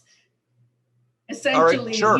Where I stand with that. So if you're going to talk to me about the same thing, I really don't feel like we need to have this conversation, because I don't want to have these conversations.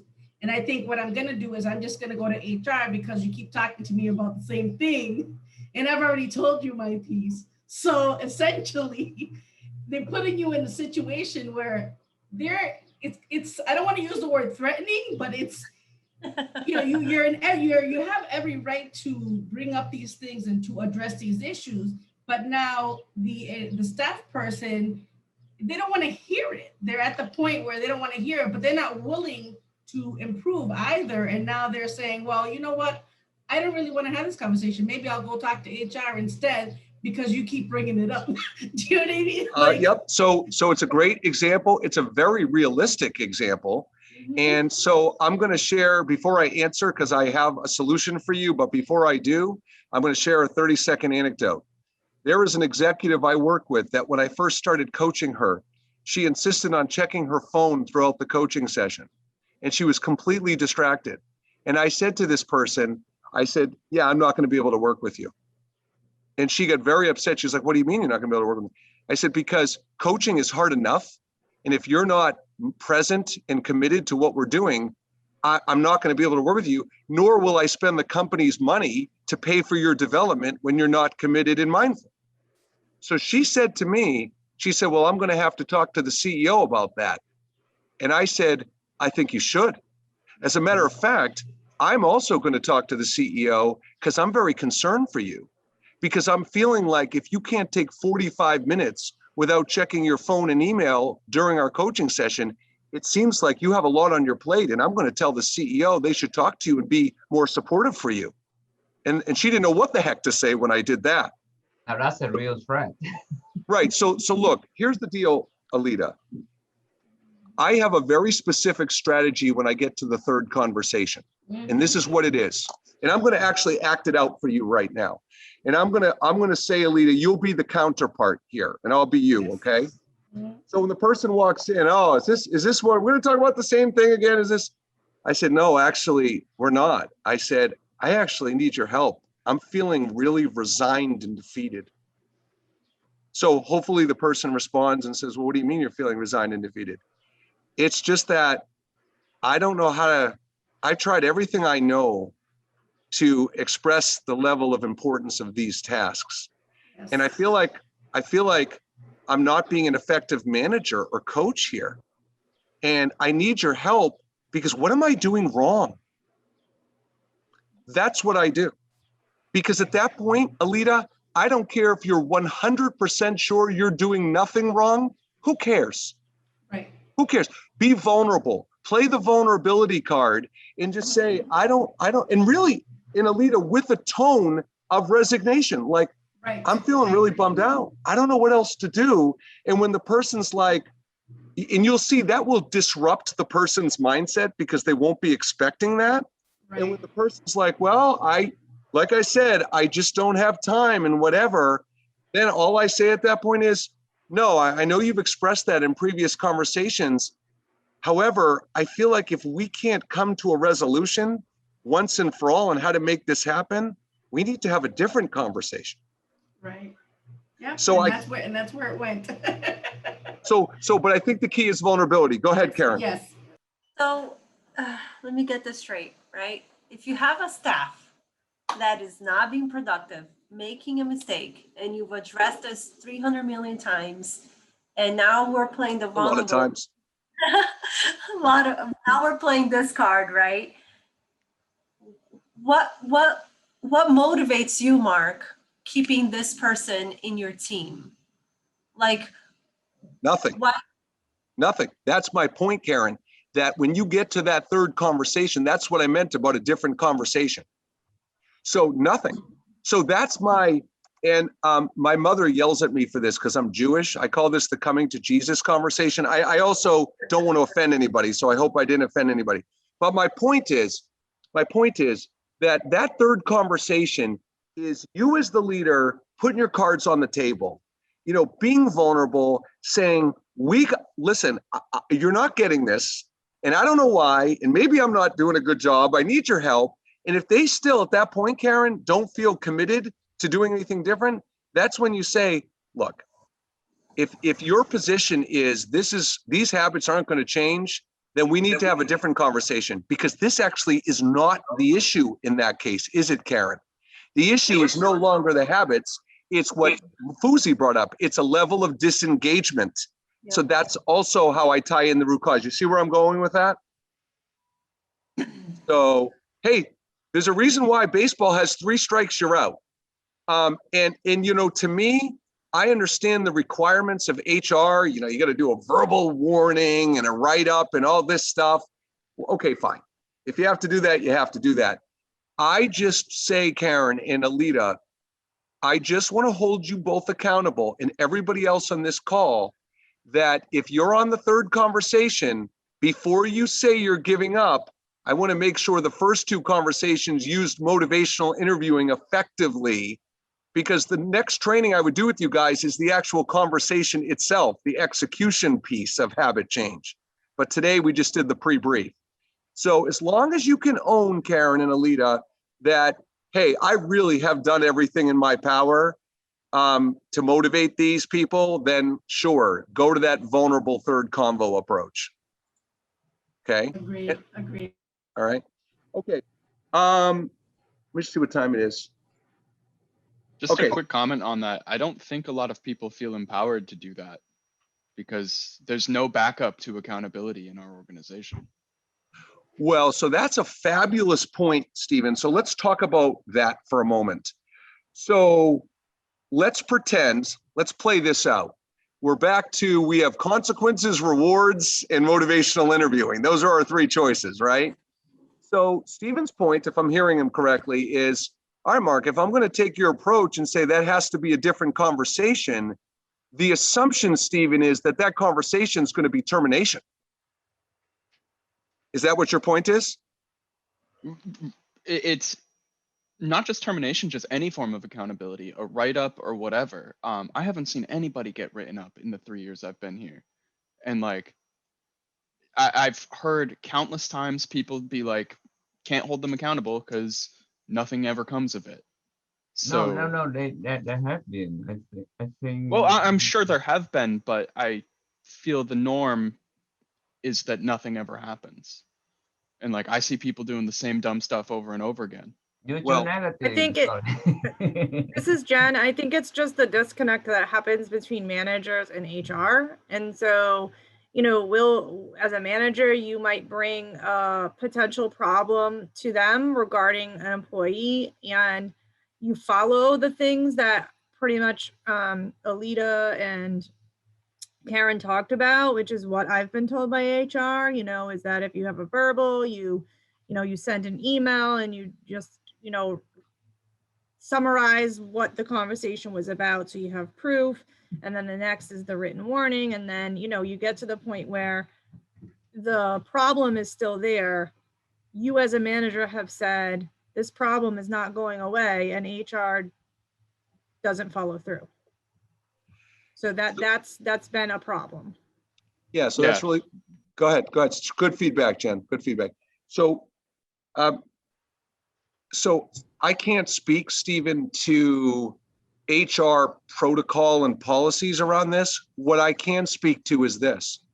The third conversation, when you say to that person, it looks like we're going to have a different conversation. My different conversation is not termination. My different conversation is, it doesn't feel like you're happy here anymore. That's the conversation.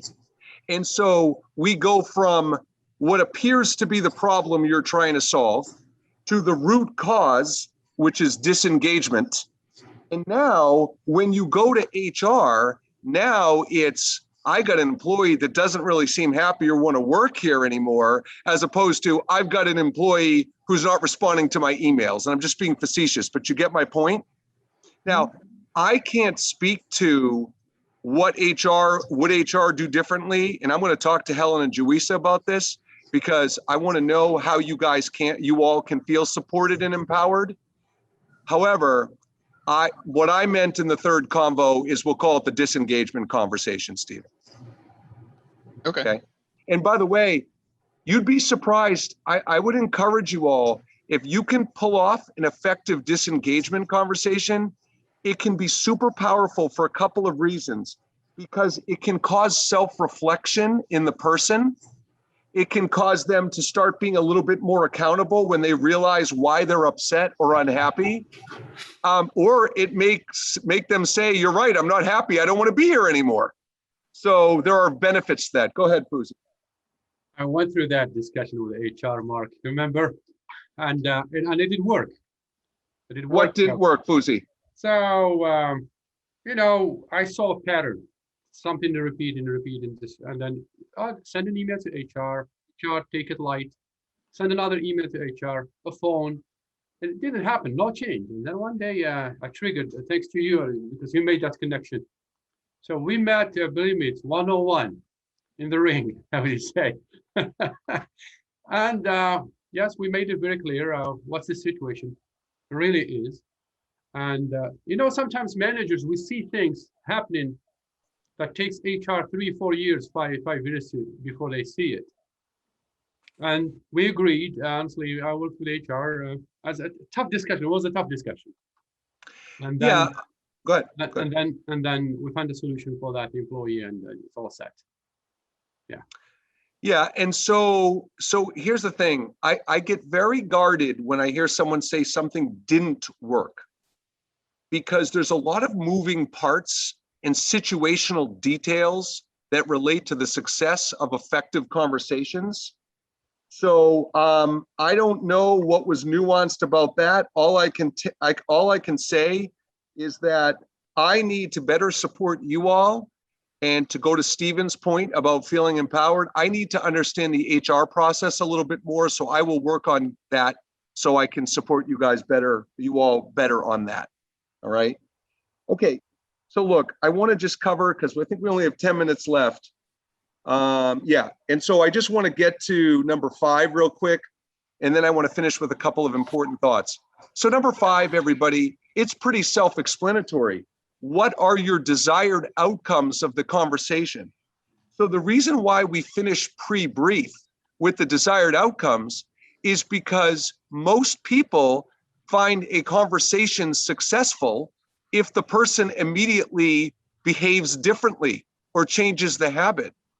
And I have to tell you, if the whole purpose of getting to the root cause is, and you can see the examples I give in number 5, you know, it may be a successful conversation if Tina's talking to this person and the person walks away and says to themselves, they don't even say it to Tina, they say it to themselves, and they're thinking, you know what, maybe I had a bad attitude about this, you know, maybe, you know, Tina's making some points, and maybe they become more open-minded to the change. That could be an outcome of a conversation. So if you go into a conversations with, you're very black and white about it, it either worked or it didn't, you're going to be disappointed a lot. So I'm asking you, when you go into initial conversations, to have some more broad goals of incremental progress, right? Because it could be, right? It could be that you're in a conversation and the person does give it some thought, and you may need to have a follow-up conversation, not because the first one didn't go well, but just because you open their mind to the willingness to change. Does that make sense to everybody? So look, I will tell you all that before we wrap, I'm going to want you each to put in the chat box 2 commitments you're going to make based on what we talked about and how you communicate sideways, up, down. But before we do that, I have a critical question to ask you all. I'm doing some soul searching for the people that I support, and I'm trying to figure out what kind of resources can I provide that you will use. Because at the end of the day, I can send you emails and how to do this conversation, the first conversation, the second, third, motivational. I can do this until the cows come home. At the end of the day, I need to figure out what you will use, what you will prioritize. And I'll give you an example. Do I create a laminated 8.5, 11 sheet of paper that says, you know, how to do an effective motivational interviewing conversation? And then you guys just pull that out. It's just like a laminated card. You pull that out every time you have the conversation. Is it like a 5-page playbook, that the communication leadership playbook, and it's in the table of contents on page 1 says all the different situations. And so you encounter a situation, you go, oh, this situation's on page 3. This is what I do. But I need your help because I put a lot of time into sending resources and I don't feel like most people use them. And I don't want to put a lot of time into giving resources if no one's really going to use them. Heather, please.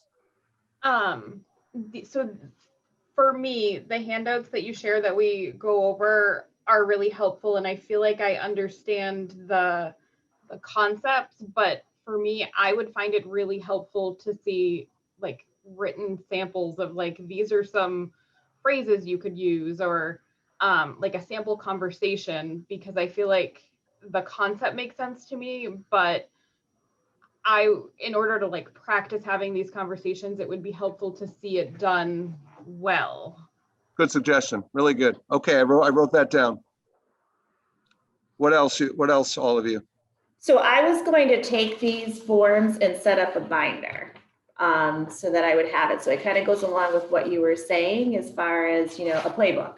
So I was kind of set up my own playbook. So I had these for quick reference when I needed to. So I think like the playbook idea is along that idea. That's great, Danielle. And so I'll challenge you on something to build on what Heather and Danielle said. So some of my coaching people will say, well, I file your emails when you send them. I have a Mindset Go or a Mark folder or whatever, which is great. However, you know human beings. Human beings, when they need help in support, it has to be so convenient, right? Because if it's not convenient, you're going to forget about it. Oh, where did I put that tip on how to do blah, blah, blah? So part of this, I'm challenging you all to think about how you want to organize the tools. So Danielle's example is great. She just has a binder. So I'm definitely more of a tactile. I do better reading when I have a piece of paper. That's my style. So whatever you do, whether you have in your inbox, you have a folder that says Mindset Go, leadership tips, or whatever, you better put it in an area that's so easy to access. And when it's easy to access, if you had 5 emails in there from me, the subject line is so painfully clear of what that email is. So just food for thought, everybody, because I am really happy to put together stuff. I just want to make sure it's going to be used. I find it very helpful. And I have done that, creating the folder in the email where it's the Mindset Go, and everything that you send, I put in there. I find it very useful to me to just revisit. I've done many other trainings, like with the Mass League, similar trainings. But not as good, right, Alita? Not as good. Not as engaged, I guess, and as engaging. But I just find it very helpful, and I do go back to them because I do remember the trainings, so they are helpful to have right there in the email, because you're always on email, so it's right there. Yeah, and you all see my style. You know, part of this leadership applicant program I'm talking about is the reason why I want to do 3 sessions for each competency is so there's time to talk through problems and practice, and it's not just all information you're processing, because that's not a fun way to learn anyway. So, okay. All right, any other questions before we wrap up? Yeah, Stephen, I agree with that. I've been thinking about that. You know what, Stephen, to your point, it's such a great point. Like I've been thinking about a cheat sheet, to the point where I get this document I sent you is 5 pages, right? So yeah. So I would do, Stephen. So you know what I would do? I would send you a card and it says 5 steps to pre-brief. And then you all can use this document as kind of a glossary resource. So if you forget, you can look back at it. But for the cheat sheet, hey, here are the 5 things I need to do, and just done. Yeah, I think you could even distill it a little further into just like almost like kind of bulleted like talking points. So like if you took the sheet that you sent today, if I had a card that just said like motivational interviewing, prejudge, root causes, obstacles, yada yada, or maybe just a little bit more, and I had that just kind of right in front of me. I have a couple, like I know a lot of people like sticky note the crap out of their monitors. And the wall. Yeah, and the wall. So kind of something like that, just as a reminder, like a prompt, so that if I find myself in a situation and it's there in my field of view when I'm looking at my screen, then I can go, oh yeah, what was that about? And I can go back to my notes or back to a more in-depth cheat sheet as a reminder, but just kind of a prompt to trigger that, so that if I find myself in the situation right then and there looking at my screen, I've got that reminder. Okay. Yeah, and so maybe what I'll do, everybody, because Heather, Danielle, and Stephen make all good points. What I'll do is I'll send you a couple of sample drafts of tools, and then you all can just give me some 2 minutes of feedback. This is exactly what I wanted. Oh, I would have loved if you also added blank or whatever. But just do me a favor. If I'll send you the draft, just give me 3 to 5 minutes of feedback. I love it. I hate it. It's good, but do this, something like that. Okay? Because I'm happy to build these tools for you all. I really am. Okay. Go ahead, Karen, Can I please. make a suggestion? Of So course. since after our downtime, we've really upped on our technology, and we're using Teams now, but there is an app in Teams that's called Onenote, and that's my binder. I have one that I created just for this purpose here. But you can upload the materials, you can add your sticky notes, and you can control find and anything that you want. It's just all in one little click. So that's my binder. So whatever you send, I just upload it to there, and all my notes while I'm taking on this training, I'm adding into this OneNote as well. And is that is it shared, Karen? Is that a shared folder? It's in the Teams. You can share with other individuals, or you can make it as your own notebook. It's like a notebook, and you can create tabs and all. Okay, Kwong, go ahead. Oh, I have just one comment. I don't know if you input. Let's say if you ask, I think an attendee, a participant, a question. If I were you, I wouldn't answer them. I would ask if anyone else want to answer it first, so that I can have a more in-depth perspective. So when it's my turn to answer them, you might be able to like have a more comprehensive perspective on that. So let's say like if you ask Karen a question, you might say, okay, anyone in the group try to answer it first. That gives you put you in a better vantage point than the person who really had to come back with a response immediately. That's my recommendation. Oh, I see what you're saying. I think that's a great recommendation, Kwong. As a matter of fact, not only do I like it, I'll use it. Okay. So thank you. That was actually very helpful. Okay, anybody else? All right, I know you all have to get off. So if you could just type in your chat box, and then before you sign off, what are 2 things you're going to commit to doing and building a habit as a result of this training today? Great to see you all. I will be in touch with you with some resources. For those of you who I will not see again, have a great summer. And remember, coaching's available for those of you who haven't pursued it yet. And otherwise, that's it.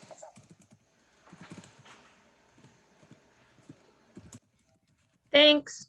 Thank you, Thank Mark. you. Welcome. Thank you, Mark. Welcome. Yeah. Thank you. Have a good rest of the day, everyone. You too.